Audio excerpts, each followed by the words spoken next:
Olá! Hoje vamos falar um pouco sobre o sistema límbico. Lembrem-se que eu já falei sobre isso em uma aula anterior.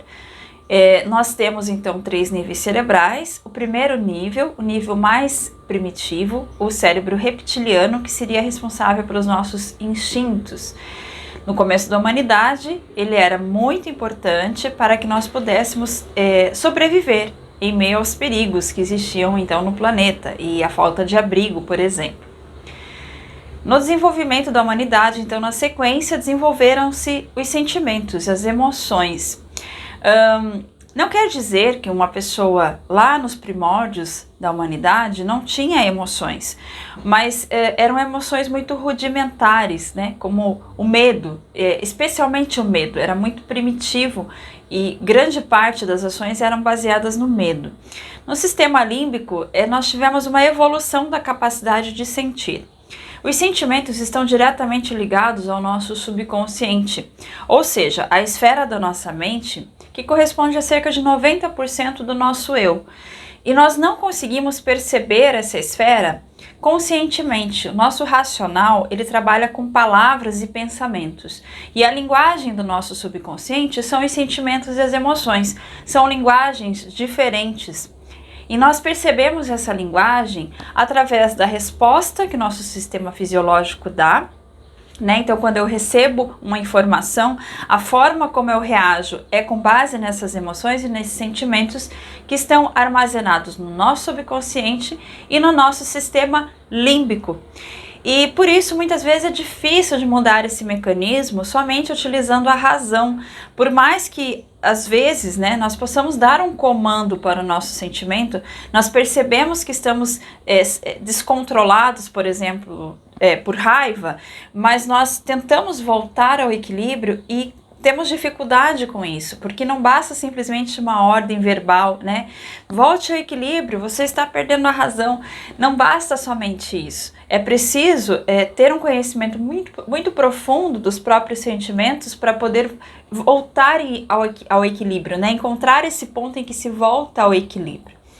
E é nessa esfera que a aromaterapia atua também, né? Ela atua através dos sentidos, através da pele, mas principalmente eu penso que esse é o grande marco assim da aromaterapia, o fato de que ela atua diretamente sobre os sentimentos. E tem uma outra informação importante sobre os sentimentos, né? Que os sentimentos, eles fazem parte de um dos nossos corpos, né? Os corpos, eles são tratados no curso de chakra-terapia com maior profundidade. Então, os sentimentos, eles fazem parte de uma das nossas camadas energéticas. E quando esses sentimentos, eles não são tratados, eles passam para o nosso corpo vital, que é uma esfera energética exatamente como o nosso corpo, só que duplicada. E é nessa esfera do corpo vital que começam a surgir os bloqueios energéticos. A circulação da energia vital fica deficiente. E isso tende a promover, então, os desequilíbrios nas esferas física, mental e emocional, certo? Então, vejam a importância do sistema límbico. Quando eu atuo nos sentimentos, eu consigo, então, reequilibrar o meu campo energético e ajudar a desbloquear esses bloqueios energéticos, melhorando a qualidade da energia vital. E por que lá no sistema límbico existe então, né, essa capacidade, digamos assim, de transmutar os sentimentos através do aroma? Porque os nervos olfativos estão diretamente ligados ao sistema límbico. Então, quando eu aspiro algo, né, como eu coloquei aqui, uma molécula somente de odor é suficiente para transmutar, então, esses sentimentos, já é o suficiente para agir no nosso sistema límbico, né? Não transmutar, porque nós precisamos usar com um pouco de frequência, mas ele já começa a atuar ali nessa esfera sentimental, somente uma molécula de odor, então é muito pouco, né? Por isso que não há nenhuma necessidade de utilizar o óleo essencial puro, porque ele pode estar diluído e ainda assim ele estará atuando nessa esfera límbica. Então, o nervo olfativo leva essa informação aromática lá para o sistema límbico, transmutando esses sentimentos e fazendo então com que se volte ao equilíbrio.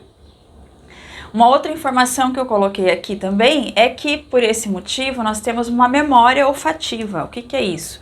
Quando nós sentimos um aroma, nós temos uma lembrança e uma sensação fisiológica. Então, a sensação fisiológica, a resposta que o meu corpo dá, está ligada à memória que eu tenho daquele aroma.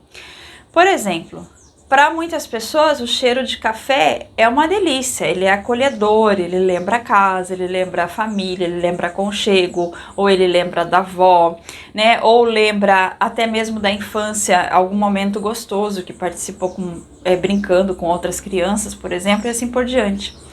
Mas pode acontecer, por exemplo, de um aroma de café lembrar um abuso sexual, porque talvez naquele momento alguém estivesse passando café nas redondezas.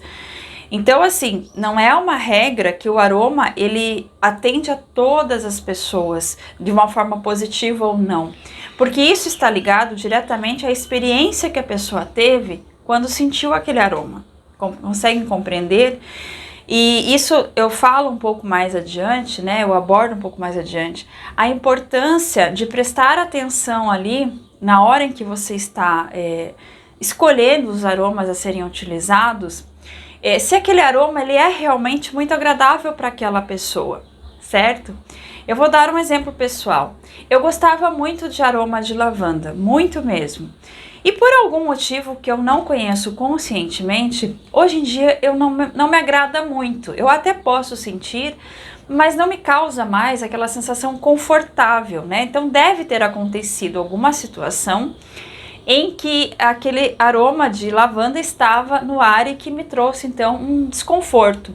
Então, embora seja, na minha opinião, o óleo mais versátil que existe, né? Ou seja, ele atende a inúmeras possibilidades, ele não me é tão agradável. Então, quando eu posso, eu substituo por outro. Então, vejam, é um aroma que é muito versátil, que muitas pessoas gostam, mas que para mim não traz aquele conforto. Então, sempre eu preciso, assim, tentar utilizar aromas que tragam essa sensação de conforto, de aconchego, de alegria, ou seja, que seja agradável para a pessoa, né? Isso é importante para que esse processo de transmutação, ele seja realmente prazeroso, ele seja gostoso, que é um dos objetivos da aromaterapia. Que utilizar, então, essa finalidade terapêutica de forma que seja gostosa, de forma que seja positiva. Então aqui eu trouxe um pouquinho sobre como funciona o sistema límbico, por que a aromaterapia é tão importante no sistema límbico, e vou deixar aqui na descrição do vídeo um texto complementar explicando então de uma forma um pouco mais técnica como funciona esse sistema. Eu volto então com a próxima aula. Até!